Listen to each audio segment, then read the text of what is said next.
Cantiknya beg ni. Wah, yang ni pun cantik. Nak beli yang mana satu Tapi duit aku tak cukup lah. Baki pun ada berapa je lagi. Pinjam kat siapa pinjam kat Faiz lah.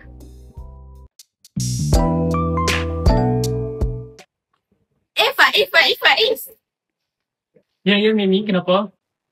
Faiz, boleh tak nak pinjam duit? Aku perlukan duit sikit je. RM50 je. Boleh lah. Nanti aku transfer. Okay. Yeay, Faiz dah transfer. Tapi kasut ni macam cantik juga. Nak pinjam kat siapa lagi lah?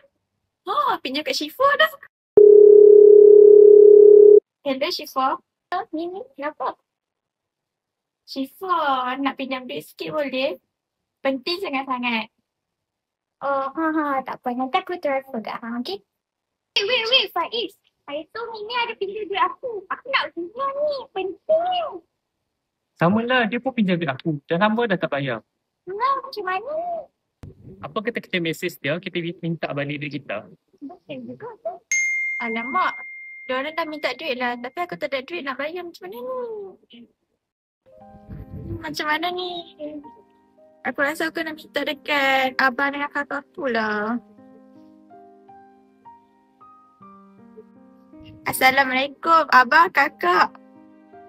Adik dah banyak berhutang lah dengan kawan adik ni. Tapi adik tak ada duit lagi nak bayar. Macam mana ni? Boleh tak nak minta kakak dengan abang transfer? Kan kakak dah pesan. Jangan pinjam duit kawan. Kamu ni. Hai, kamu ni Mimi. Tak apalah macam tu. Abang boleh tolong kamu, tapi kamu kena janji yang lepas ni kamu tak akan pinjam lagi duit untuk beli barang-barang yang tak perlu macam tu. Alhamdulillah, berjaya juga bayar hutang Syifa dengan Faiz. Aku banyak susahkan mereka lah. Aku rasa sangat menyesal. Lepas ni aku rasa aku tak nak boros dan susahkan orang lain lagi.